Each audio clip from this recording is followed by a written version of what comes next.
안녕하세요. 저는 50살 여자입니다. 경기도 외곽에 있는 아파트에서 사는 평범한 아줌마입니다. 가진 것 없고 게으른 남편 만나서 평생 고생하면서 돈 벌고 운이 좋아 허름한 빌라 살다가 최근에 그게 재개발되어 30평대 새 아파트에 입주하였습니다. 제가 살던 동네가 워낙 허름해서 재개발이 된 거고 운 좋게 1억 정도 했던 빌라가 재개발이 되어 현재 시세가 18억이 좀 못 되네요. 남들이 집값 다 떨어진다고 하던 2005년에 그때 낡은 집을 샀죠. 없는 형편에 이렇게라도 집을 사지 않으면 매번 이사 다니는 비용이 커서였습니다. 그때는 다들 집을 사지 않는 분위기였고 낡은 빌라는 집값이 오르지도 않았지만 저는 제 집이 있다는 사실이 너무 좋았습니다. 비록 오래된 빌라이지만요. 하지만 동네 분위기가 좀 낡은 빌라면 옆집 형편도 다 그만큼 하잖아요. 아이를 함께 키우고 하다 보니 엄마들끼리는 다들 친했습니다. 먹고 사느라 바쁘다 보니 남편들이랑 모임 같은 거 그런 거는 없었고 각자 돈 벌고 살면서 치열하게들 살았죠. 제 남편은 어디 취직해서 몇 달 다니면 더럽고 치사해서 못 다니겠다고 자기는 사업해야 된다며 때려치우고 1년에 반은 일하고 반은 백수 생활을 하는 반백수였습니다. 남편만 믿고 살다가는 거지꼴을 못 면하겠다 싶어서 제 나이 37살에 스펙도 없는 아줌마가 할 수 있는 일들은 다 찾아서 다녔네요. 식당에서 설거지도 해보고 보험도 해보고 알뜰 장터에 나가서 물건도 팔아보고 할 수 있는 건 다 하면서 돈을 벌고 다녔습니다. 그때 친하게 지내던 학부형이 있었는데 저보다 4살이 어렸으나 싹싹하고 부침성이 있어서 친하게 지내던 지인이었죠. 낡은 빌라에서 어렵게 살면서도 좀 사치스럽고 오늘만 살자 하는 욜로족이어서 어렵게 지방을 전전하며 일을 하던 남편이 돈을 보내오면 그 돈 모아서 재테크나 돈을 키울 생각은 하지 않는 친구였습니다. 이 친구가 대기업 정수기 도우미를 시작했다고 저에게 권유를 하더군요. 그래서 같이 일을 하게 되었는데 잠깐 같이 일을 하고 저는 그만둔 적이 있습니다. 대신 저는 대형마트에 취업을 했는데 정리정돈을 잘하는 제가 살림하면서 배운 노하우를 발휘하니 상품 진열을 해도 제가 한 게 더 매출이 잘 나왔습니다. 그러다 보니 매대에서 특별 행사를 진행하기도 하고 마트 일이 재미있더군요. 몇 년 후 한참 작은 슈퍼 바람이 불어 운 좋게 현재 살고 있는 곳에 익스프레스 작은 마트를 열게 되었습니다. 재개발 열풍으로 살고 있던 주민들이 이사를 나가서 잘 되기보다는 그냥 평균 정도 매출이 있었고 그래도 만족할 만한 매출이 나왔었습니다. 그런데 제가 마트 점장이지만 저희 남편이 남들한테 자기가 사장이라고 하고 다닌 겁니다. 뭐 손님들이나 지인들이나 사업자 등록증을 매번 확인하는 것도 아니었고 점장이든 매니저든 전 그런 거 상관없었으니 대내외적으로 남편은 직원이 아닌 사장으로 되어 있었습니다. 그러면 뭐 하나요? 무늬만 사장인 남편은 노는 거 반, 일하는 거 반, 이 생활을 못 버리더군요. 출근해서 일을 해야 하는데 별일도 없으면서 집에서 만화책 보느라 못 나오고 재미있는 드라마 본방송 놓쳐서 그거 봐야 한다고 안 나오고 예능 프로라는 프로는 줄줄 외울 정도로 다 봐야 하고 일하는 게 아닌 노느라 바빠서 출근을 못하기 일쑤였고 그래도 직원들 눈치는 보이니 정말 얼굴 보이 정도만 얼굴 잠깐 비추고 월급은 칼같이 받아가는 진상이었습니다. 이 인간 진작에 사고를 너무 많이 쳐서 저와 이미 법적으로는 이혼을 한 상태였고 서류상 이혼을 했지만 아이들 때문에 사실혼 관계를 유지하는 사실혼 부부였습니다. 새 아파트로 이사를 간다고 이 인간을 갑자기 안 데리고 갈 수도 없고 마트에 제대로 출근 안 하면 월급도 없다고 엄포를 놓았지만 그 버릇 개 못 준다고 도저히 고치질 않더군요. 입주 준비를 하면서 비싼 새 집에 이사를 가니 쓰고 있는 가구랑 가전 같은 거를 자기를 주면 안 되냐고 남편이 말하더군요. 저는 어차피 새 가구, 새 가전을 살 거니까 줄 곳 있으면 주라고 안 그래도 버리려면 번거롭고 돈 들어가는데 잘 되었다고 했습니다. 새 아파트에 저도 입주를 했지만 다른 사람들도 입주를 해서 큰 마트가 없던 저희 구역에 익스프레스 매장은 대박이 났습니다. 그러던 어느 날 드디어 질질 끌던 찰나에 남편과 제가 정말 끝내야 하는 충격적인 사건이 벌어졌네요. 남편이 반백수에 개차 반에 돈 사고까지 쳐서 서류상 이혼하고 남편 앞으로 절대 돈을 주지 않았어요. 그래도 사실혼을 유지한 건 그동안 정말 바람은 피우지 않았기 때문입니다. 그나마 그거 하나는 믿을 수 있어서 아이들이 대학생이 된 지금까지 사실혼 관계라도 유지한 건데 어느 날 그 믿음조차 산산조각이 나게 되었네요. 그것도 바람이 난 상간녀는 제가 전에 알던 그 정수기 회사에 다니던 친구였습니다. 저는 그때 제 이름으로 빌라라도 샀지만 집값도 오르지 않은 걸 왜 사냐고 전세살이 중이었고 결국 오르는 집값에 그 씀씀이를 버리지 못하고 아직도 빌라 전세를 전전하는 중이고 율로족 좋아하다가 골로 간 케이스가 바로 그런 케이스 같네요. 그렇게 예뻤던 그 여자도 나이를 먹으니 얼굴에서 세월의 흔적이 보였지만 그래도 아직 나이보다 어려 보여서 30대 후반쯤으로 보이는 얼굴은 여전하더군요. 그나마 작은 마트라도 차려서 잘 먹고 사는 제게 신세 한탄하고 도와달라고 하며 저희 집 정수기는 물론 모임에서도 정수기 정말 많이 팔아주고 그 여자에게 관리를 맡겼습니다. 은혜를 원수로 갚는다는 말이 바로 이런 건가 봅니다. 어느 날 배달 직원이 장염에 걸려 갑자기 결근하는 바람에 근처 빌라에 배달을 간 적이 있는데 익숙한 차가 있어서 보니 남편 차였어요. 사실 남편은 자기도 조용한 데서 사업 구상을 하고 싶다고 단 백수 노릇도 하는 둥 마는 둥 하고 친구와 합숙을 한다고 집을 나가서 한 달에 한 번 겨우 올까 말까 하는 생활을 하고 있었습니다.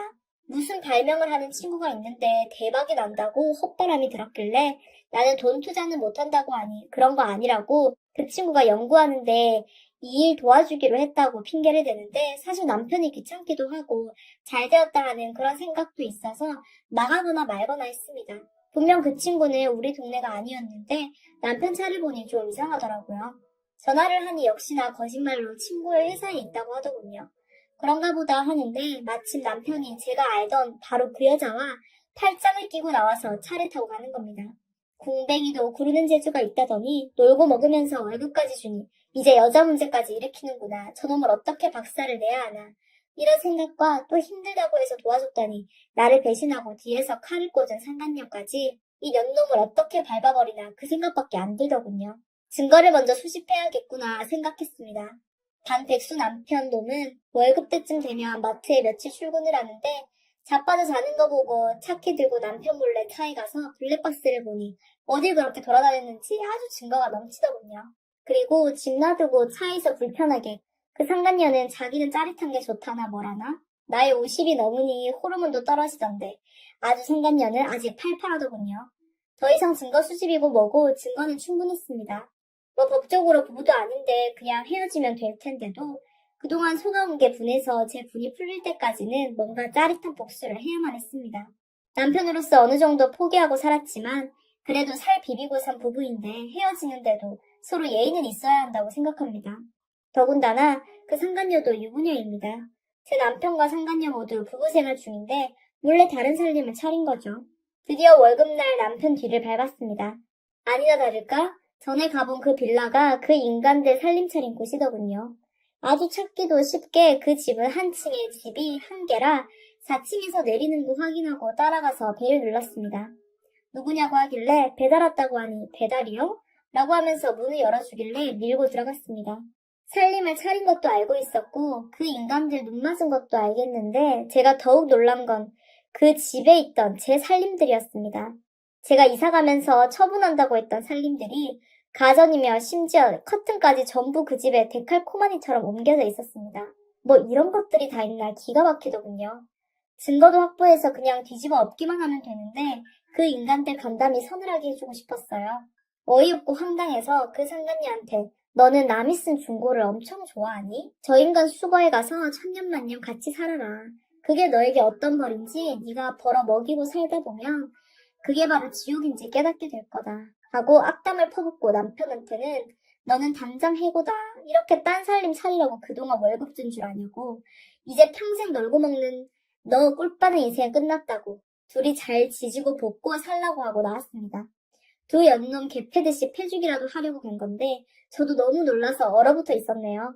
남편은 퇴사 처리하고 아이들한테도 이제 더 이상 같이 못 살게 된 이유를 설명했습니다. 벌써 집 나갔다 살림 차린 지 1년 가까이 되었다고 말했더니 평생 놀고 먹는 배울 것 없는 아비라 그런지 아이들은 저희가 헤어지는 걸 찬성하더군요. 그리고 저희 복수가 시작됐습니다. 그 상간녀 남편에게 그 둘이 살림 차린 걸 알렸습니다. 지난번 확보한 블랙박스를 첨부해서 알려주니 다행히도 그 남편은 건설일을 해서 잔뼈가 굵은 사람이었고 지방 출장이 잦은 관계로 전혀 눈치 못 채고 있었고 저처럼 바보같이 패지도 못한 게 아니라 자기 마누라 개 패듯이 패고 초주검을 만들어 놓고 이혼했습니다. 그 험하다는 건설 현장에서 평생 일해도 그동안 손찌검 한 번 없었고 돈 벌어서 꼬박꼬박 보내준 착실한 남편이었습니다. 아이를 데리고 아예 지방으로 이사까지 가버리더군요.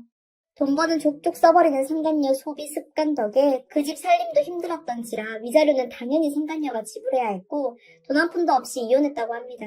그 상간녀는 정수기 점검하다가 집에서 빈둥거리는 남편과 옛날에 같은 빌라 살던 인연으로 몇 마디 나누다가 눈이 맞았고 새 아파트 이사 전에 살던 빌라를 모텔 삼아서 집에서 더러운 짓을 일삼았다고 하네요.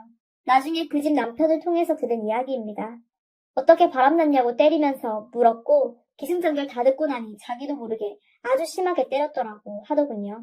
그 일로 경찰서도 가고 했는데 결국 상간녀가 그 집 남편한테 위자료를 주는 걸로 퉁치고 합의했다고 합니다. 알려줘서 고맙다고 연락 왔을 때 들었네요.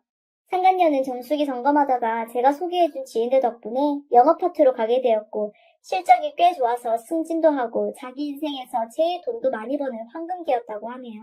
제 지인들한테 이리저리 해서 은혜를 원수로 갚았다. 저런 상간녀는 우리가 박살 내자고 정수기 취소하라고 카톡을 보내니 제 지인들은 열받아서 SNS에 올리고 고객 남편 꼬셔서 바람 피웠다고 고객센터에 클레임 넣고 정수기 제거하고 아주 시끌시끌했었습니다. 결국 그 상간녀도 직장에서 잘리고 그 일은 다시는 못하게 되었습니다. 몇 년 동안 저를 통해서 정수기를 설치한 지인들이 100명 가까이 되고 소개에 소개로 실적이 어마어마했으니 그 회사도 비상이 걸렸죠. 직원을 정리할 테니 제발 취소하지 말아달라고 빌고 난리도 아니었습니다. 제 복수가 여기까지면 좀 시시하겠죠? 남편이 살림 차린 빌라를 덮치기 전 변호사 상담을 해보니 사실혼이어도 재산 분할을 해줘야 한다고 하더라고요. 그런데 남편이 아예 그 여자와 살림을 차려서 저희 사실혼 관계가 회수가 되었다고 하네요. 그래서 그것을 알고도 모르는 척 3개월 정도 더 끌었네요. 확실히 저와 사실혼 관계가 아니라는 것을 증명하려고요. 저도 머리 좀 굴렸죠. 마트에서 해고된 남편을 부당해고라고 저에게 클레임을 걸었지만 남편이 출근을 안 한 건 전 직원이 다 아는 사실이고 해고한다는 통지는 남편 책상에 이미 한 달 전에 통보를 한 상태였습니다. 자기가 출근을 안 하고 관리자로 되어 있으면서 컴퓨터조차 안 했으니 서명과 이메일 등 증거 미리 다 만들어 놓았고요. 사실 실업급여는 탈 수 있었는데 마트 출근하면서도 그만 다닌다고 6개월이나 아예 안 나오고 실업급여 타먹고 그거 끝나면 또 6개월 이런 식으로 실업급여 타먹는 노릇을 했습니다. 그런데 그게 최소 근무 개월 수를 채워야 하는데 다시 출근한 지 몇 달 조금 안 되어 해고되는 바람에 당장 실업급여 대상자도 아니네요. 남편은 빌라도 월세로 얻은 상태였고 당장 두 연놈은 생활비도 끊기게 되었으니 어디서 주워들은 건 있어서 말도 안 되게 저더러 위자료를 달라 재산 분할해달라 하더군요. 소송이 들어오긴 들어왔는데 이미 다른 여자와 살림을 차리고 저와 사실혼이 해소된 상태라 변호사 상담 그대로 남편은 소송이 기각되어 아무것도 못 받고 몸만 쫓겨나게 된 거죠. 아마도 한 푼도 안 주고 쫓아내버린 게 제일 큰 복수였을 겁니다. 그 상간녀는 잘되는 마트 사장의 15억짜리 새 아파트 바로 자기가 그 자리를 차지할 수 있었을 거라고 믿었던 것 같습니다. 마트에서 월급을 받아도 생활비로 쓰는 게 아닌 남편이 그 상간녀한테 자기 월급을 다 쓰니 전부 자기 거 같았답니다. 우리의 상태가 이미 이혼한 상태였지만 그 사실은 몰랐고 모든 재산이 제 명의였던 것도 몰랐고 재산 분할도 될 줄 알았는데 한 푼도 없으니 그 집은 나름 전쟁이었겠죠. 월세 빌라는 너무 비싸서 이사도 했다더군요. 그런데 웃긴 게 둘 다 돈이 없으니 제가 버린 가정 가구를 그대로 갖고 이사를 갔다고 하네요. 어디에 전혀 쓸 것도 없는 고물인 남편과 제가 필요 없어서 버린 가구까지 어떻게 보면 이것도 좀 고소합니다. 한여가 식당 일에서 백수 남편 먹여 살리고 있다고 하고 남편은 재벌을 못 버리고 가끔 대리운전을 한다고 합니다. 아이들은 자기 아빠 인간 같지도 않게 생각하고 있고 마누라 덕에 그나마 풍족하게 살다가 아주 죽을 때인가 봅니다. 작은 딸한테 가끔 연락을 해 온다고 합니다. 당장 밥 사 먹을 돈도 없다고 몇만 원이라도 좀 보내달라고요.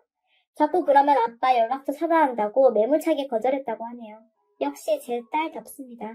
전 아주 잘 삽니다. 열심히 일하고 돈 잘 벌고 있고 좋은 아파트에서 저야말로 이제 욜로 하면서 즐기면서 삽니다. 아이들도 전 남편을 안 닮고 저를 닮아서 뭐든 열심히 하면서 장학금도 받으면서 학교 잘 다니고 있습니다. 믿음에 배신한 두 연놈에게 복수한 저의 살벌한 복수 사연 들어주셔서 감사합니다. 안녕하세요.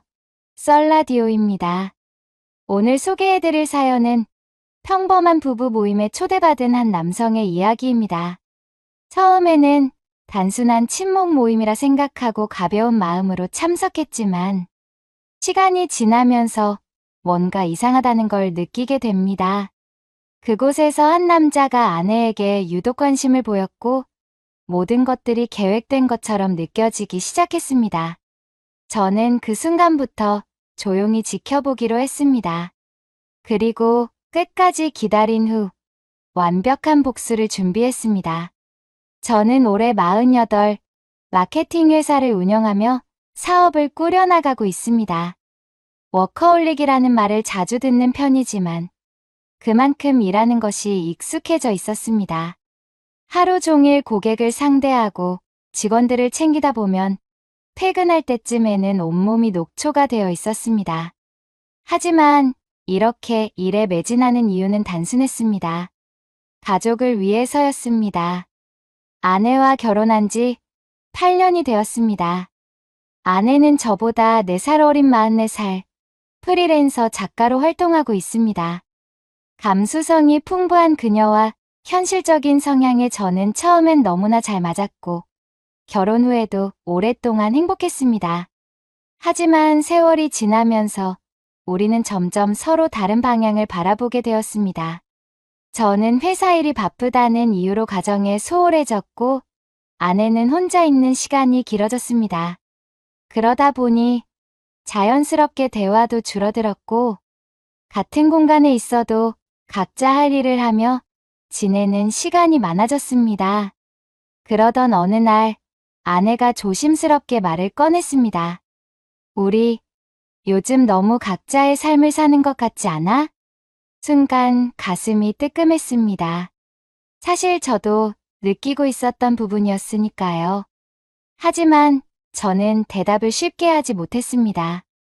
내가 요즘 회사 일 때문에 바쁘기도 하고, 아내는 고개를 끄덕이며 가볍게 웃었지만 그 웃음 속에는 섭섭함이 묻어 있었습니다.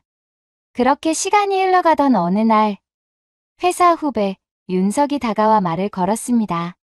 형님, 부부 모임 같은 거 관심 있으세요? 부부 모임?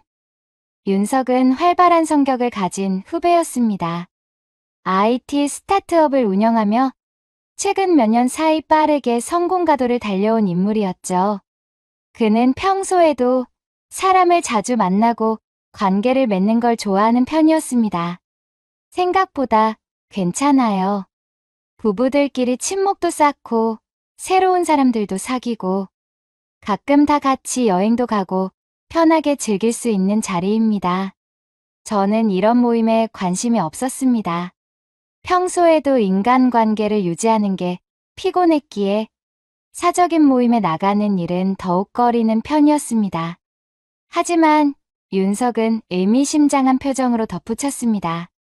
형수님은 좋아하실 수도 있잖아요. 그 말이 귀에 박혔습니다. 아내는 새로운 사람들과의 교류를 좋아하는 성향이었고, 요즘 들어 우리의 관계에 대해 아쉬움을 표현하기도 했습니다. 아내가 모임을 통해 활력을 얻을 수 있다면 그것도 나쁘진 않을 것 같았습니다. 그렇게 저는 별다른 의심 없이 모임에 참석하기로 했습니다. 그리고 그게 모든 일의 시작이었습니다. 첫 모임이 열린 곳은 강남의 한 고급 와인바였습니다. 모임 장소에 도착했을 때 저는 살짝 놀랐습니다. 단순한 친목 모임이라고 하기엔 분위기가 상당히 고급스러웠고 모인 사람들도 세련된 인상을 풍기고 있었습니다.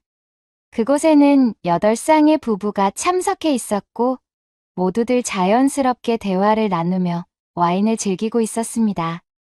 아내는 이 분위기가 마음에 드는 듯 기대에 찬 눈빛을 보냈습니다. 반가워요. 처음 오셨죠? 그때 한 남자가 다가왔습니다. 그는 50대 초반으로 보였고 깔끔한 정장 차림에 여유로운 미소를 띠고 있었습니다. 정우라고 합니다. 윤석 씨한테 얘기 많이 들었어요. 저는 간단히 악수를 나누었고 정우는 곧장 아내를 바라보며 말했다. 정말 아름다우시네요. 남편분이 참 복이 많으십니다. 단순한 칭찬이라고 생각할 수도 있었습니다. 하지만 저는 그의 눈빛이 예사롭지 않다는 걸 알았습니다. 그는 나와 대화하는 순간에도 계속해서 아내를 바라보고 있었습니다. 그 후로도 모임은 자연스럽게 진행되었습니다. 와인이 한 잔, 두 잔 오가면서 분위기는 점점 더 부드러워졌고 사람들은 서로 편하게 대화를 나누었습니다. 그런데 저는 이상한 점을 느끼기 시작했습니다. 정우가 아내를 대하는 태도가 점점 더 노골적으로 변해가고 있었습니다.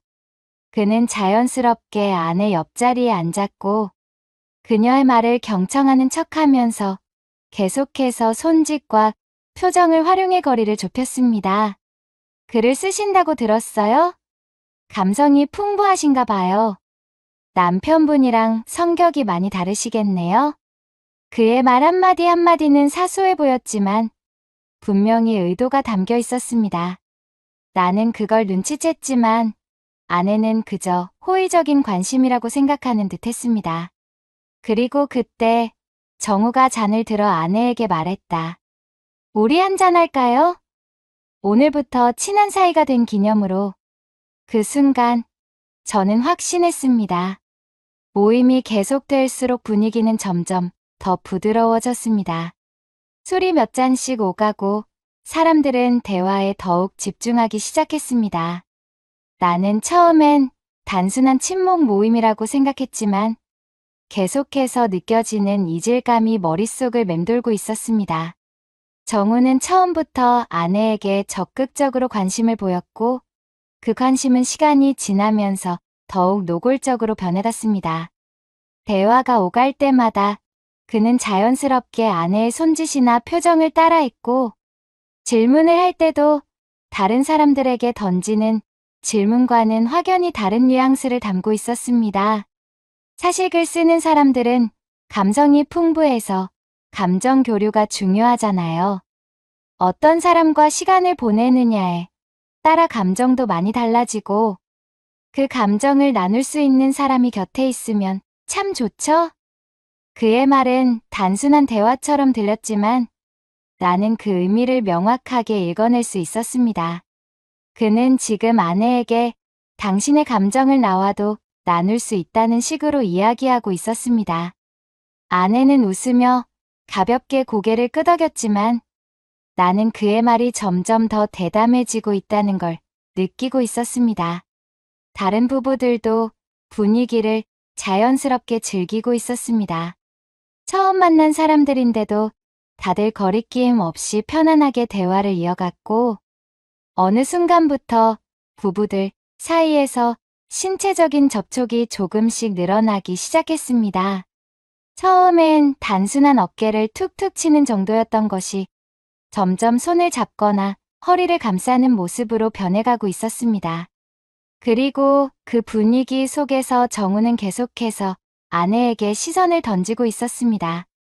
우리 부부끼리는 서로 너무 틀에 갇혀 사는 경우가 많잖아요. 사실 새로운 경험이 때로는 부부 사이를 더 가깝게 만들어주기도 해요. 그 말이 끝나자 주변 부부들은 미묘한 미소를 지으며 맞장구를 쳤습니다. 맞아요. 가끔은 색다른 변화가 필요하죠. 그게 꼭 나쁜 건 아니잖아요? 서로 신뢰가 있으면 가능한 일이지. 나는 순간적으로 온몸이 굳는 느낌을 받았습니다. 이 모임은 단순한 친목이 아니었습니다. 그들은 암묵적으로 부부들 사이의 경계를 허무는 분위기를 만들어가고 있었습니다. 아내는 아직 이 분위기를 완전히 이해해야 하지 못한 듯 보였지만 정우는 이미 그녀를 이 흐름 속으로 끌어들이려 하고 있었습니다. 부부 관계가 좋으려면 가끔은 다른 시선으로 배우자를 바라볼 수도 있어야 해요. 다른 사람이 바라보는 시선을 통해 다시금 배우자의 매력을 깨닫기도 하니까요. 그는 은근한 미소를 지으며 말했다. 그리고 그 말이 끝나자 다른 부부들은 의미심장한 눈빛을 주고받으며 조용히 술잔을 부딪혔다. 그제야 나는 확신했습니다. 이 모임은 처음부터 아내를 목표로 한 접근이었고 나는 그 계획 속으로 초대된 것이었습니다. 나는 순간적으로 불쾌한 감정을 느꼈지만 최대한 감정을 내색하지 않으려 노력했습니다. 나는 계속해서 주변을 관찰했고 이들이 아내를 어떻게 이 분위기로 끌어들이려 하는지 분석하기 시작했습니다. 그날의 대화는 그렇게 끝났고 우리는 집으로 돌아왔습니다. 차 안에서 아내는 기분이 좋은 듯 보였습니다. 오늘 재밌었어.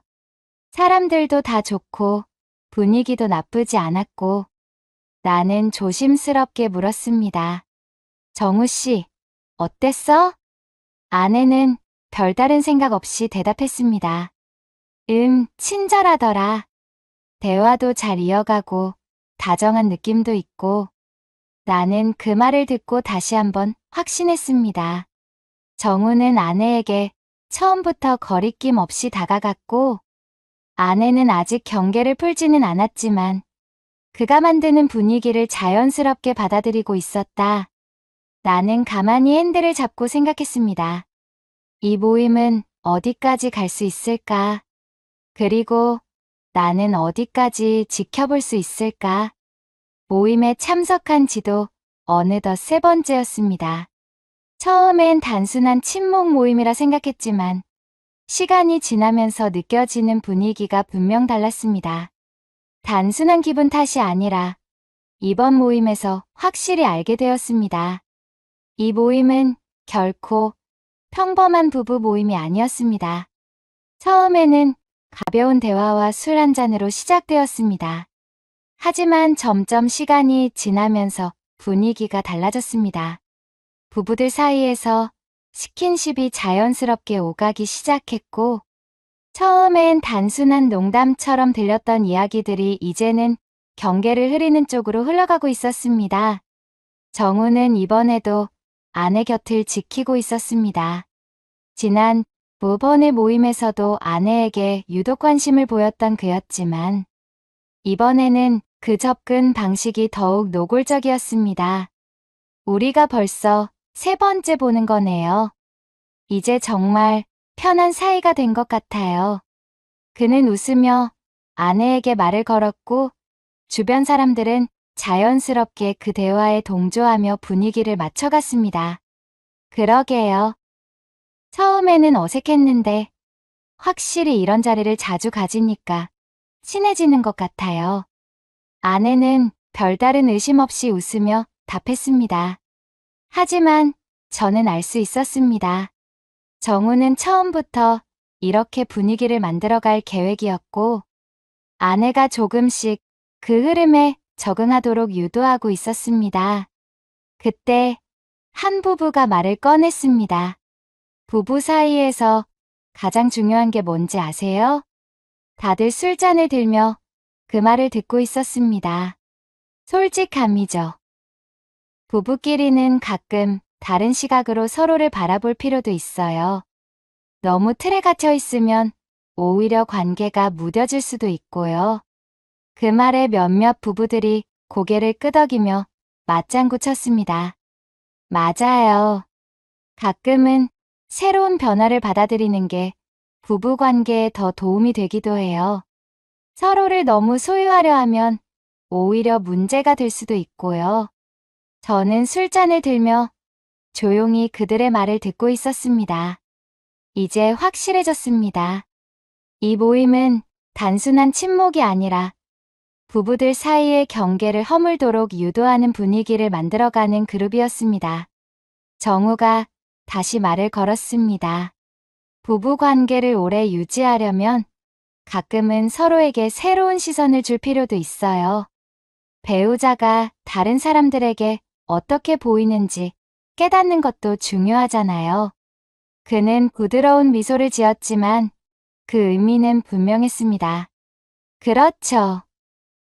가끔은 배우자가 다른 사람들에게도 매력적이라는 걸 확인할 때 오히려 더 소중하게 느껴지기도 하더라고요. 주변에서 자연스럽게 그 말을 받아들이는 듯 보였습니다. 아내는 여전히 그 분위기가 익숙하지 않은지 어색한 미소를 지었지만 완전히 거부하는 듯한 태도는 아니었습니다. 그리고 그 순간 정우가 술잔을 들며 아내에게 말을 건넸습니다. 우리 오늘은 조금 더 편하게 지내볼까요? 그 순간 저는 알 수 있었습니다.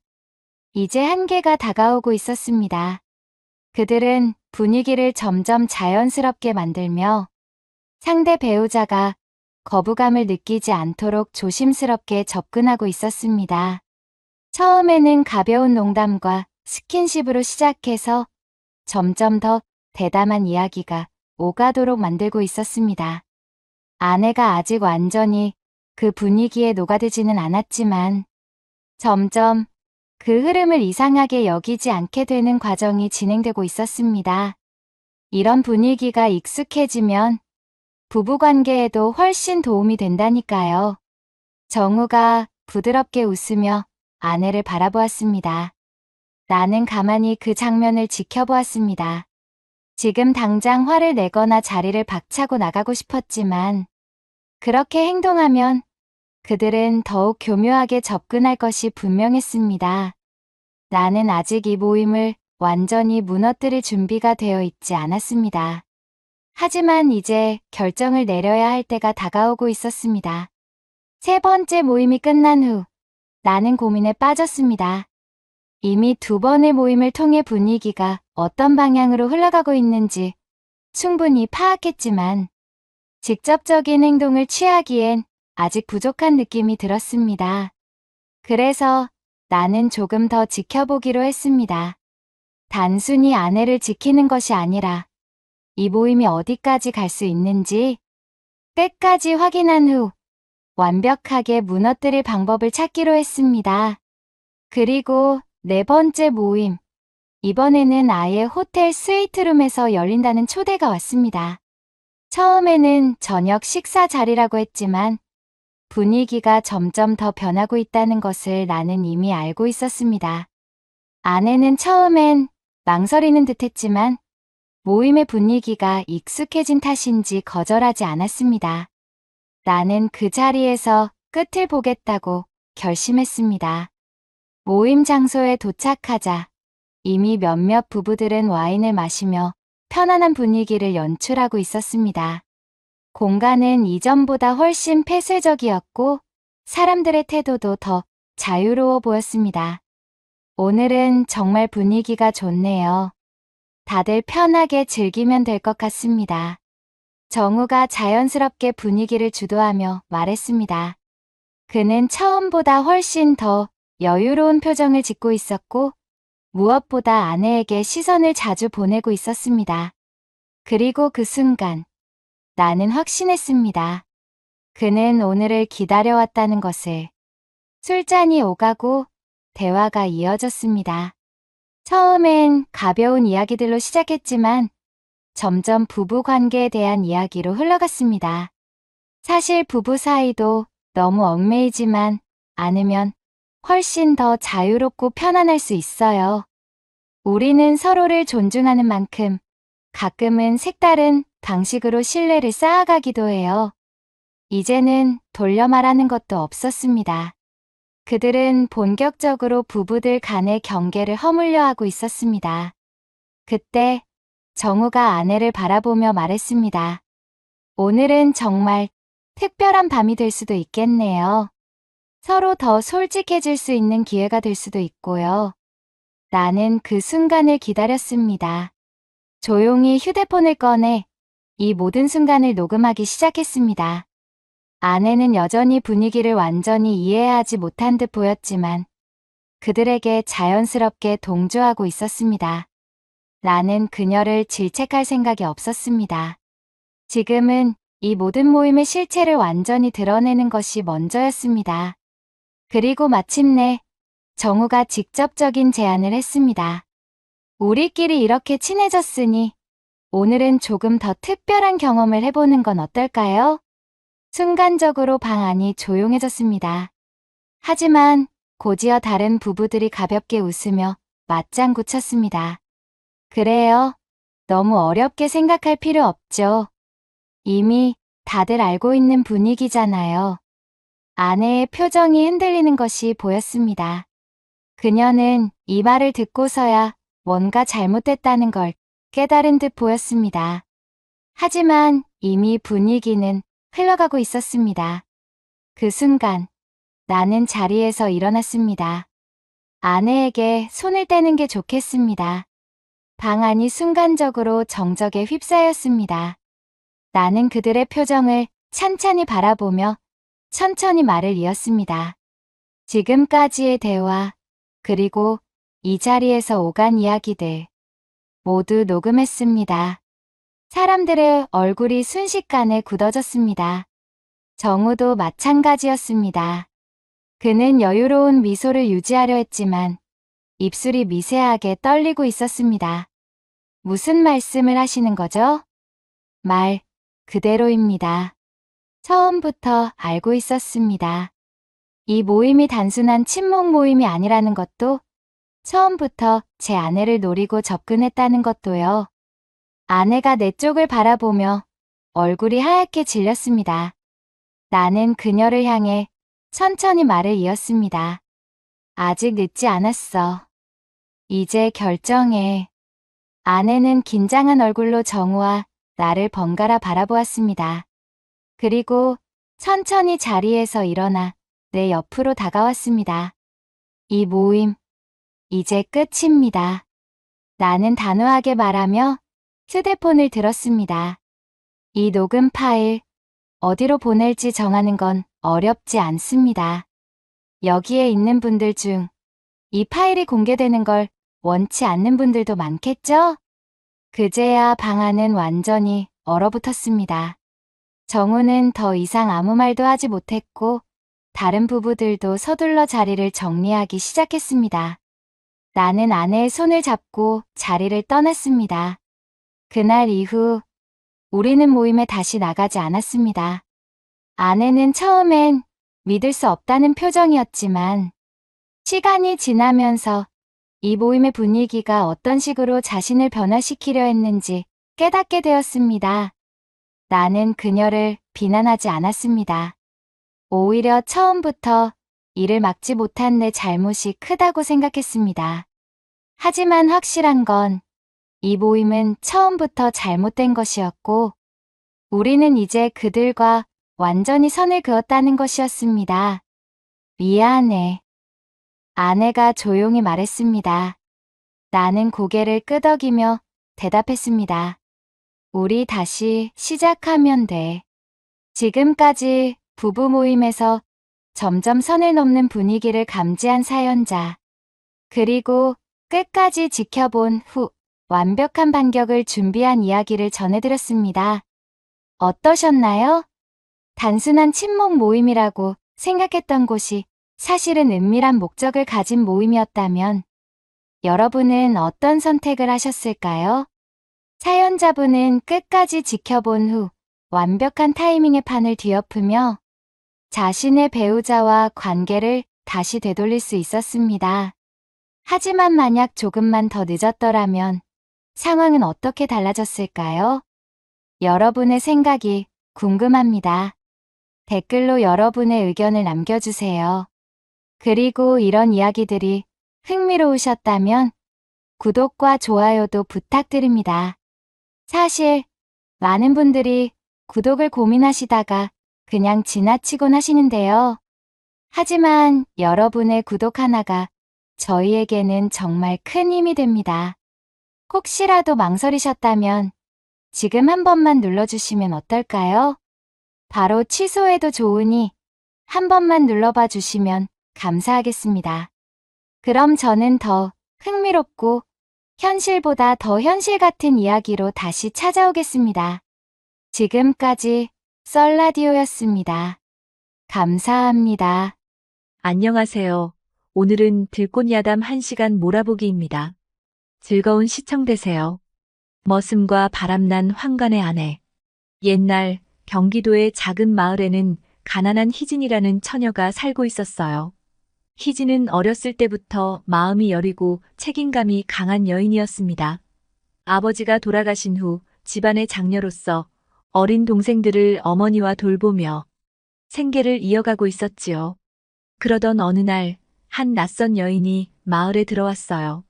희진이 사는 오두막 앞에서 멈추더니 희진을 향해 다가왔습니다.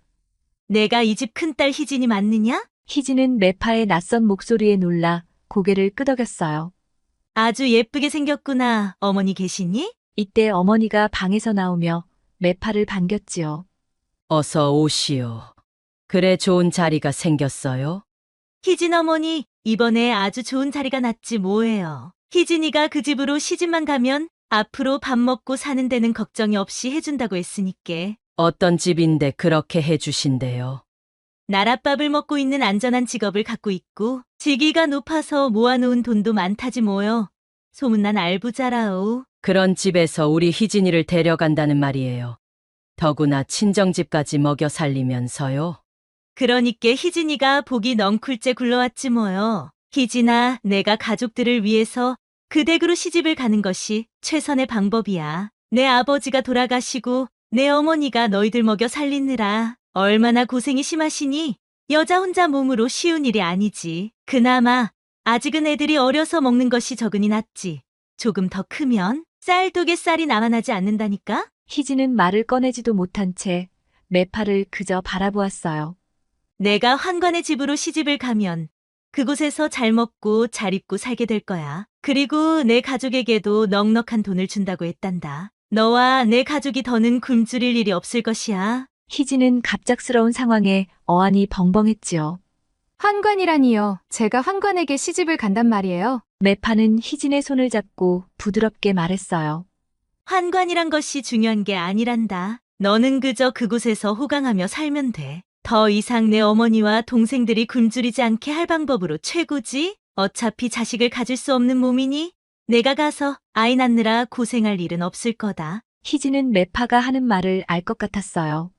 자기가 환관의 집에 팔려가는 것이라는 것을. 희진은 말없이 고개를 숙였습니다. 그녀는 선택의 여지가 없었기 때문이지요. 희진의 어머니는 말없이 희진이가 환관에게 시집 가주기를 간절한 눈빛으로 바라보고 있었지요. 내가 그 집으로 시집을 가면 매일 굶주림에 시달리던 동생과 어머니가 잘 먹고 살 수 있다는 말에 희진은 고민의 여지가 없었지요. 딸을 환관의 집에 시집 보내고 죄책감에 시달릴 어머니를 생각하여 오히려 희진이 밝은 목소리로 말했어요. 알겠어요. 이참에 부잣집으로 시집가서 저도 호강이라는 걸 하면서 살아야겠네요. 그래, 잘 생각했다. 이런 기회는 쉽게 오지 않을 거야. 그 집에만 들어가면 이래저래 고생할 일은 없을 테니 좋게 생각해야지. 매파는 그런 희진을 바라보며 만족스럽게 고개를 끄덕였지요. 방바닥으로 한 뭉텅이 돈이 떨어졌습니다. 일단 이 돈으로 끼니를 때우는 데는 당분간 걱정 없을 것이오. 어머니는 눈물을 훔치며 그 돈을 집어들었습니다. 희진아 미안하다. 어미가 죄가 많구나. 아니에요. 어머니 잘 되었지요. 저도 평생 뜨신 밥 먹고 잘 살 수 있다는데 이보다 더 좋은 방법이 어디 있겠어요. 걱정하지 마시어요. 어머니를 안심시키려 희진은 마음에도 없는 말을 하고 매파를 따라 나섰지요. 이 길이 옳은 걸까? 희진은 스스로에게 물었지만 이미 발걸음은 매파의 뒤를 따라 움직이고 있었어요. 마을을 벗어나고 점점 환관의 집으로 다가가자 희진은 두려움과 불안감에 사로잡혔습니다.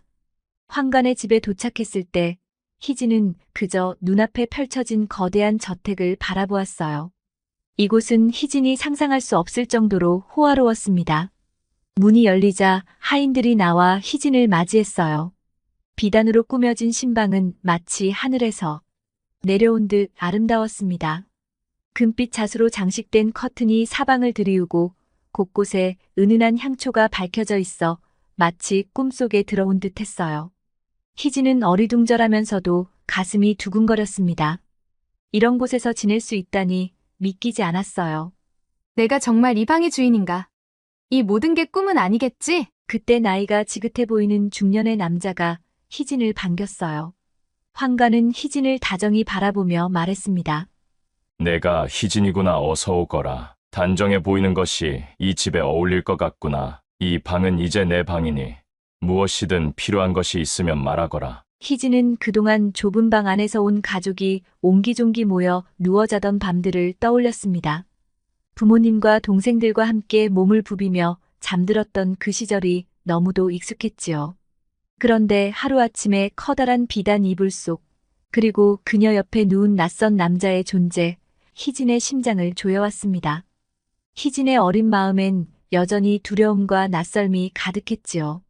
환관의 눈과 손끝이 희진의 몸을 탐닉할 때 가슴이 터질 듯이 뛰는 소리가 방 안에 울려 퍼질까봐 두려웠지요.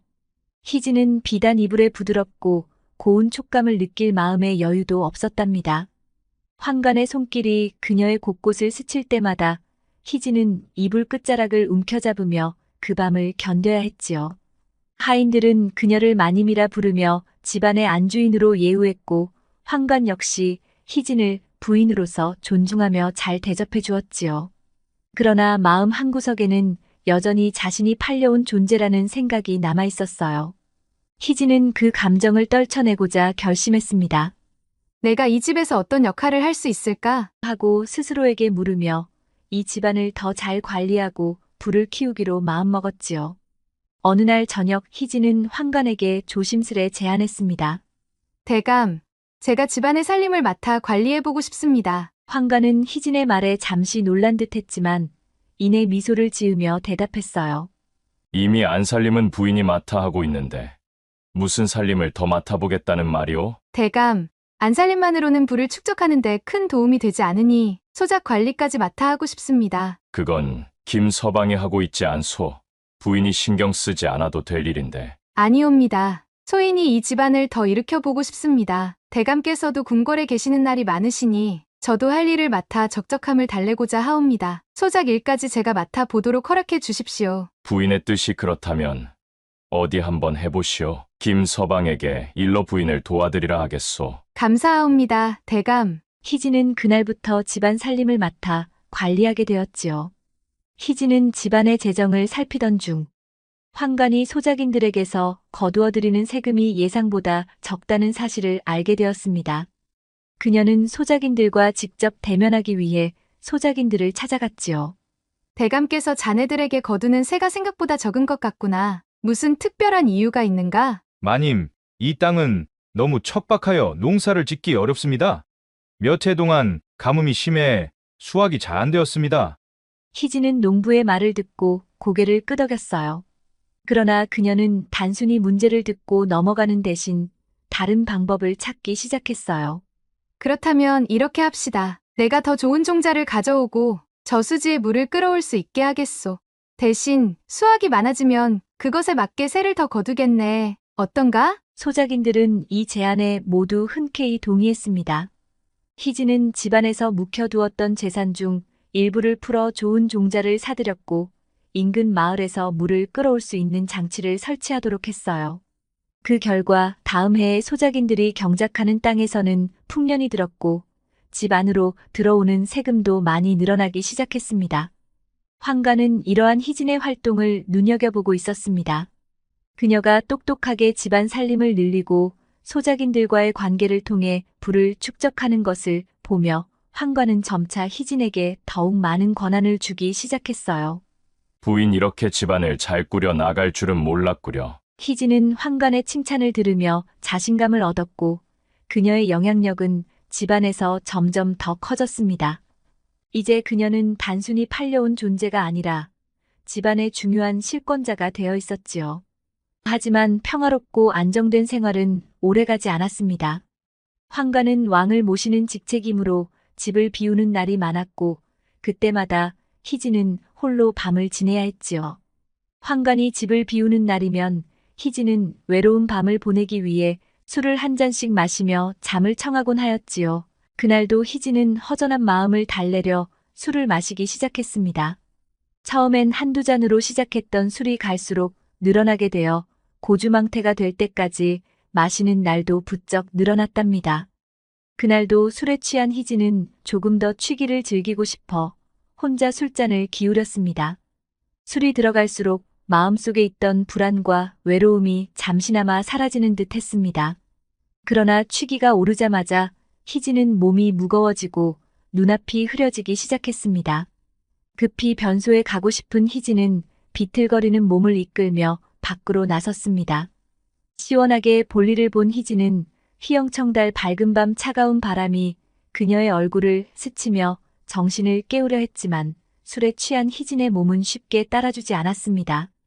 마루에 앉아 처량히 달을 보고 있으려니 저쪽에서 거무스레한 물체가 움직이는 것이 아닌가. 거기 누가 있어? 희진은 외롭고 적적하여 혹시 말벗이라도 해줄 사람인가 하고 불러보았어요. 소인 동석입니다. 동석이구나. 이 밤에 어인 일이더냐? 잠이 안 와 잠시 나왔지요. 마님은 어인 일이십니까? 마님 술을 드셨습니까? 그래, 내 한잔했지. 내 신세가 하도 처량하여 달을 보며 하소연하고 있었지. 마님처럼 아무 걱정이 없으신 분이 왜 처량하십니까? 아무 걱정이 없어 보이더냐? 정녕 몰라서 그리 묻는 게냐? 너의 건장한 모습을 보니 내 평생 이렇게 살아야 한다는 것이 더욱 처량하게 느껴지는구나. 희진이 일어서려다 비틀거리자 동석은 그녀가 쓰러지지 않도록 재빨리 부축해 주었습니다. 희진은 순간 가슴이 설레었습니다. 희진도 모르는 사이 동석의 가슴에 매달려버리고 말았지 뭡니까? 그런 희진을 동석이 번쩍 안고 방으로 들어갔지요. 희진의 방에 곱게 뉘어놓고 가려는 동석을 희진이 팔목을 잡았습니다. 마님 뭐 더 필요하신 것이 있습니까? 너는 남의 집살이 하면서 이렇게 눈치가 없는 것이더냐? 눈치는 밥을 말아 먹은 거야? 소인 저녁은 된장국에 밥을 먹었는데요. 소인이 챙겨야 할 눈치가 더 있습니까? 너는 사내도 아니더냐? 소인이 사내라는 건 마님도 아시지 않습니까? 아이고, 이렇게 눈치가 없어서야. 알았다, 나가보거라. 동석이 눈치가 없는 것인지 아니면 감히 생각조차 못하는 것인지 희진이 아무리 눈치를 주어도 전혀 반응이 없었습니다. 희진은 그런 동석이 야속하게 느껴졌지요. 그 후로 희진은 더욱 외로워졌고 쓸쓸한 마음에 밤이면 술기운 없이는 잠을 잘 수 없었습니다. 임금님을 모시는 환관은 집을 비우는 일이 많았고 희진이 혼자 독수 공방해야 하는 날이 많다 보니 젊은 희진은 술독에 빠져 살기 일쑤였지요. 그날도 어김없이 술기운에 살랑살랑 불어오는 바람에 몸을 맡기며 휘영청 밝은 달을 보고 있노라니 동석이 희진이 옆에 와서 슬그머니 앉는 것이었지요. 이 밤에 잠은 안 자고 어인일로 나왔느냐? 너도 저 달처럼 나를 비웃는 것이냐? 마님같이 고고한 분을 누가 감히 비웃겠습니까? 내 보기엔 비웃듯이 쳐다보는 것 같구나. 저 달도 동석이 너도 내 마음만 흔들어 놓는구나. 왜 이리 답답하고 덥단 말이냐? 희진은 술기운에 더위를 못 참고 치마를 살짝 걷어올리니 뽀얀 허벅다리가 동석의 마음을 설레게 하였지요. 환관이 없을 때마다 술을 마시는 희진이 동석은 안쓰럽게 느껴지는 참이었어요.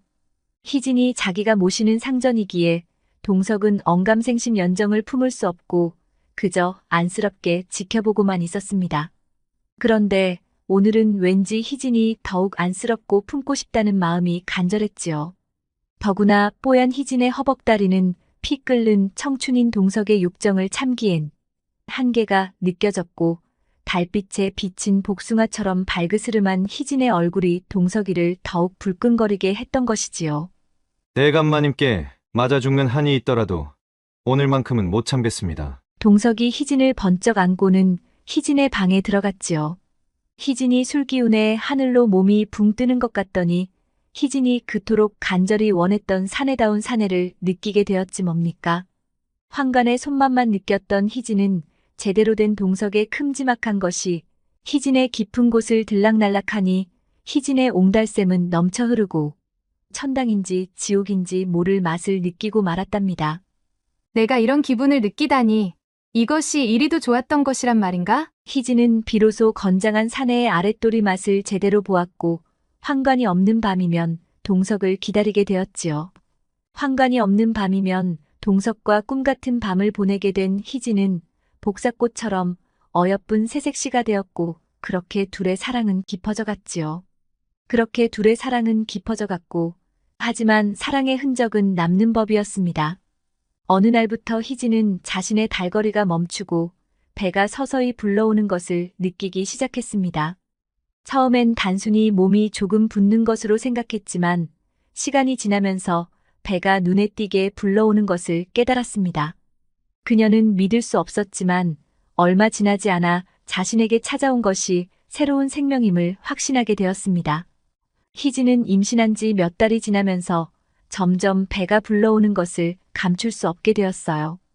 옷으로도 더 이상 숨길 수 없었고 그녀는 매일 걱정과 두려움에 시달렸지요. 환관과 하인들이 눈치챌 날이 가까워져 오고 있다는 생각이 그녀를 더욱 괴롭게 만들었어요. 동석과 야반도주를 하고 싶은 생각도 들었지만 그동안 일구어 놓은 모든 것들을 버릴 수는 없었지요. 어느 날 결국 희진은 결심하게 되었어요. 더 이상 피할 수 없는 지경에 이르자 희진은 살 길을 도모하였지요. 대감, 저 드릴 말씀이 있습니다. 무슨 일이오? 오늘은 부인답지 않게 왜 그렇게 불안해 보이는 것이오? 희진은 고개를 숙이며 조용히 입을 열었어요. 대감, 소인을 죽여주십시오. 몇 달 전 대감께서 숙직 중이시던 날 어떤 사내에게 겁탈을 당하였습니다. 그 후 마음이 너무 괴로워 차라리 죽음을 선택할까도 생각했으나 차마 용기가 나지 않아 살아남아 있고 지내려 애썼습니다. 그런데 결국 제 뱃속에 아이가 생긴 것을 알게 되었사옵니다. 그 말을 들은 환관은 놀라지 않을 수 없었지요. 왜 그때 말하지 않았소? 이 집은 보안이 철저해 함부로 들어오는 자가 없을 텐데 어찌 그런 일이 벌어질 수 있었단 말이오? 그때 미리 알았더라면 하인들을 색출해서라도 범인을 잡을 수 있었을 텐데 이제는 너무 늦었구려. 이 일을 어찌해야 한단 말이오? 환관은 이 상황을 어떻게 받아들여야 할지 고민에 빠졌습니다.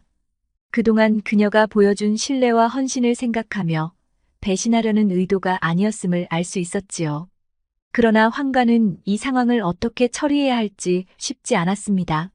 그동안 마음고생이 심했겠구려. 그런 몹쓸 일을 겪고도 견뎌내느라 얼마나 힘들었겠소. 이 문제는 쉽게 해결할 수 있는 일이 아니니 부인은 걱정 말고 들어가 쉬고 있으시오. 내가 깊이 생각하여 결정을 내리겠소. 희진은 그 말을 듣고 눈물을 글썽이며 고개를 들었어요.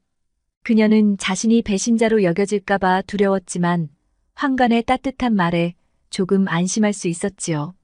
며칠 후 환관이 희진을 불러 말했어요.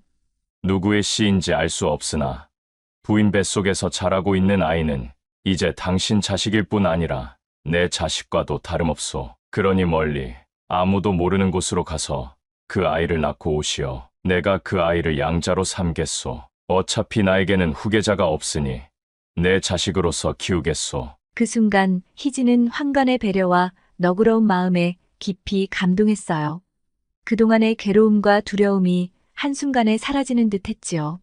대감의 은혜에 진심으로 감사드립니다. 앞으로 더욱 열심히 살아가며 대감께 보답하겠습니다. 환관은 미소를 지으며 희진을 바라보았어요. 그럴 필요 없소. 부인이 나를 배신하지 않았다는 것만으로도 충분하오. 그저 무사히 아이를 낳아 다시 내 곁으로 돌아오면 돼요. 희진은 결국 아들을 낳아 집으로 돌아오게 되었어요. 아들은 건강했고 환관은 약속대로 그 아이를 양자로 삼아 수호라는 이름을 지어주었습니다. 환관은 수호를 자신의 후계자로 삼으며 큰 기대를 걸었고 희진은 마음속으로 안도의 한숨을 내쉬며 그 아이를 열심히 키우기 시작했지요. 세월은 흘러 수호가 5살이 되었습니다. 그러던 밤 환관은 희진을 불러 조용히 말했습니다. 이제 수호가 5살이 되었으니 궁궐에 들어가 내시의 임무를 다할 때가 되었소. 그 아이를 궁궐로 보내야 할 것이오. 환관의 말에 희진은 충격을 받았어요. 그동안 환관이 수호를 자기 자식처럼 키우며 사랑했지만 궁궐에서 내시로 키운다는 생각은 전혀 예상하지 못한 일이었지요. 대감, 수호를 내시로 보내다니요? 그 무슨 말씀이세요? 수호는 이제 나의 양자가 되었고 우리 가문을 이어받을 아들이니 당연히 나의 길을 따라야 하지 않겠소. 곧 내시로 보낼 것이니 그렇게 알고 준비하시오. 환관은 당연한 듯 말했지만 희진은 그 말을 들을 수 없었어요. 그 아이는 희진이 목숨을 걸고 낳은 아이였고 내시로 보내는 것은 상상조차 할 수 없는 일이었지요. 희진은 목소리를 높이며 강하게 반대했어요. 대감, 절대 안 됩니다. 수호만은 내시로 보낼 수 없습니다. 그 아이는 제가 낳은 아이고 평범한 삶을 살게 할 것입니다. 부인, 어찌 나를 이해하지 못하시오. 이건 수호를 위해서도 나를 위해서도 최선의 선택이오. 그 아이는 내 양자가 되었으니 우리 가문을 이어받아야 하는 것이 마땅하거늘 왜 이리 고집을 부리는 것이오? 희진은 눈물이 가득 고인 채 소리쳤어요. 아니요. 대감, 수호를 내시로 보낼 수 없어요. 제발 생각을 다시 해주세요. 그 아이는 나의 생명과도 같은 아이입니다. 절대 그럴 수 없어요. 환관과 희진의 싸움은 점점 격렬해졌어요. 두 사람의 목소리가 점점 커지면서 온 집안의 하인들이 그들의 싸움을 엿듣게 되었지요. 수호가 내시로 보내진다는 소문은 금세 하인들 사이에 퍼졌고 집안의 모든 사람은 이 상황을 알게 되었지요.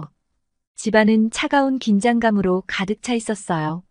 희진은 수호를 내시로 보낼 수 없다는 결심을 굳혔고 환관은 자신이 내린 결정을 번복할 생각이 없었습니다. 갈등이 깊어질수록 희진은 점점 더 절망에 빠져갔습니다. 그녀는 자신이 할 수 있는 일이 아무것도 없다는 무력감에 사로잡혔어요. 그렇게 시름에 빠져있던 어느 날 밤이 깊어지자 동석이 희진의 방을 찾았지요. 동석이 너도 수호 이야기 들었지? 일을 어쩐단 말이냐? 마님, 그래서 마님을 찾아왔습니다.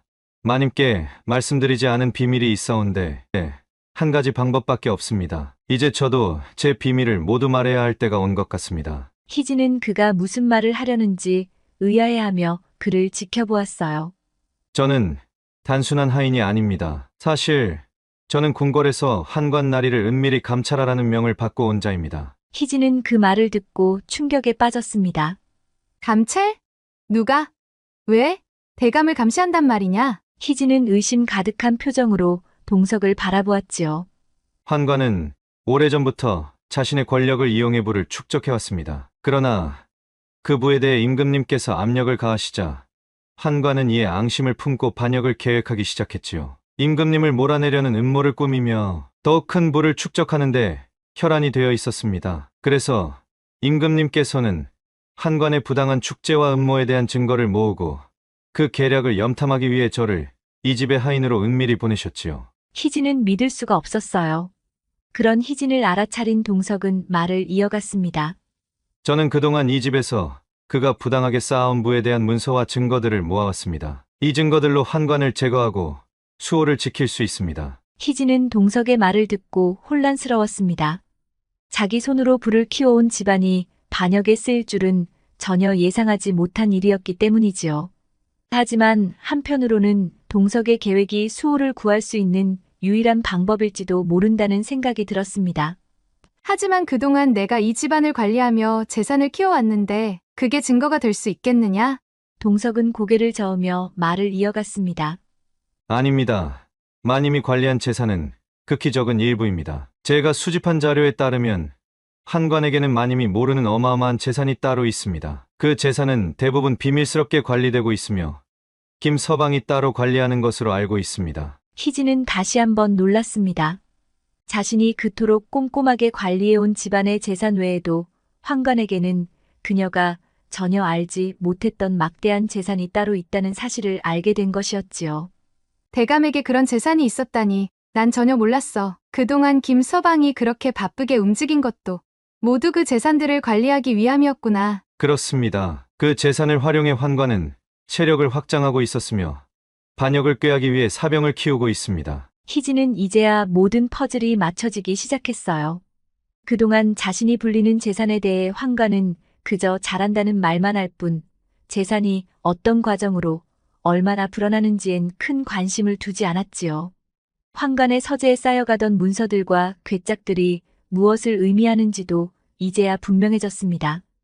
그것들은 모두 환관이 반역을 위해 몰래 축적한 재산과 음모의 증거들이었던 것이지요. 마님, 환관이 수호를 내 집으로 보내려는 이유가 가문의 명예를 잇는 위함이 아니었습니다. 그는 임금이 바뀔 때 수호가 그 안에서 권력을 쥐고 궁궐의 내시로서 중요한 위치에 올라가면 그 권력을 통해 지속적으로 자신의 부를 축적할 계획이었습니다. 희진은 그 말을 듣고 숨이 멎는 듯한 충격을 받았어요. 그녀는 처음에는 환관이 수호를 내시로 보내려는 것이 그저 궁궐에서 출세와 집안의 가문을 잇기 위함인 줄 알았는데 그 속에는 훨씬 더 깊은 속셈이 숨겨져 있었던 것이었습니다. 그럼 수호는 그저 대감의 욕심에 이용될 도구에 불과했다는 말인가? 동석은 슬프게 고개를 끄덕였어요. 그렇습니다. 환관은 수호가 내시부에 들어가고 임금이 바뀌면 그 아이를 통해 궁궐 내에서 영향력을 행사할 계획을 세우고 있었습니다. 그렇게 되면 수호는 단순한 내시가 아니라 환관의 속셈을 위해 철저히 이용당하게 될 것입니다. 희진은 가슴이 무너져 내리는 기분이었어요. 수호가 자신에게는 소중한 아들이자 그 어떤 일보다도 지켜야 할 존재였는데 환관은 그 아이를 자신의 욕망을 채우기 위한 도구로만 보고 있었다는 사실에 분노가 치밀어 올랐습니다. 그럴 수는 없어. 절대로 그럴 수 없지. 수호는 내 아들이야. 절대로 위험한 내시로 들여보낼 수 없음이야. 더구나 이런 음모에 끌어들일 수는 없어. 동석은 고개를 숙이며 말했어요. 마님, 그래서 제가 마님과 수호를 지키기 위해 이 사실을 알리고 있는 것입니다. 환관의 계획을 막기 위해서는 마님과 제가 힘을 합쳐야 합니다. 이 문서와 증거들을 가지고 환관을 제거해야만 수호를 지킬 수 있습니다. 그런데 한 가지 부족한 문서가 있습니다. 그 문서를 마님께서 빼내 오셔야 할 듯합니다. 그 문서가 무엇이던가? 환관이 관리하며 훈련하고 있는 사병들이 있습니다. 그 사병들이 있는 요새의 지도와 명단입니다. 그는 수백 명의 사병을 무사로 양성하기 위해 훈련을 시키고 있는데 그 요새와 명단이야말로 환관을 처단할 수 있는 결정적 증거가 될 것입니다. 알겠네. 대감께서 숙직하러 들어가면 우리 함께 그 문서를 찾아보세. 그리하여 동석과 희진은 함께 환관의 비밀 문서들을 손에 넣고 이 모든 증거를 궁궐로 넘기기로 결심했습니다. 그동안 환관이 축적한 막대한 부와 이를 통해 왕을 몰아내려는 반역 계획이 상세히 적힌 문서들이 모두 드러났지요. 동석은 그동안 수집한 증거들을 함께 모아 마침내 결단을 내렸습니다. 희진의 마음은 복잡하고 혼란스러웠습니다. 그동안 환관의 따뜻한 보호 아래 삶을 이어왔기에 그를 배신해야 하는 자신의 처지가 가슴 아팠지요. 그러나 수호를 지켜야 했고 이미 환관은 반역을 꾀하고 있는 자였기에 그의 죄를 묻는 것은 마땅한 일이었습니다. 어느 날 밤 동석은 그 문서들을 들고 궁궐로 향했습니다. 동석을 환관의 집에 새작으로 보낸 이는 다름 아닌 임금님이었지요. 임금님이 환관을 의심하게 된 계기는 왕실과 대신들 사이의 미묘한 관계가 자꾸만 틀어지기 시작하면서부터였습니다.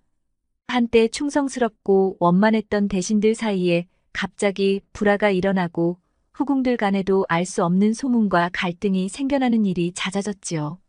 그 와중에 후궁들 사이에 퍼진 소문과 대신들 간의 불화의 출처가 모두 환관의 주위에서 시작되었다는 소문이 돌기 시작했어요. 환관의 미묘한 개입이 왕실 내 갈등을 조장하고 있다는 의심을 품게 된 임금님은 환관이 자신의 권력을 이용해 어떤 이익을 취하려는 것인지 자세히 알아보려 했지요. 그리하여 임금님은 환관의 의도를 밝히기 위해 동석을 비밀리에 새작으로 파견하여 환관의 모든 행보를 감시하도록 명령하게 되었습니다. 전하, 여기 있는 문서들이 환관의 모든 음모를 밝힐 증거입니다. 그는 반역을 꾸미고 있었으며 이 문서들이 그 증거입니다. 임금님은 문서들을 하나하나 신중히 살펴보며 점점 얼굴이 굳어졌습니다. 한동안 침묵을 지키던 임금님은 마침내 단호한 목소리로 말씀하셨습니다. 이것이야말로 명백한 반역이로구나. 이 증거들로 환관은 이제 죄를 피할 길이 없을 것이다. 그리하여 곧바로 환관에게 체포 명령이 내려졌습니다. 환관은 그동안 쌓아온 부와 권력을 믿고 자신을 무너뜨릴 자는 없다고 생각했지만 결국 그는 궁궐로 잡혀 들어가 죄를 묻게 되었지요.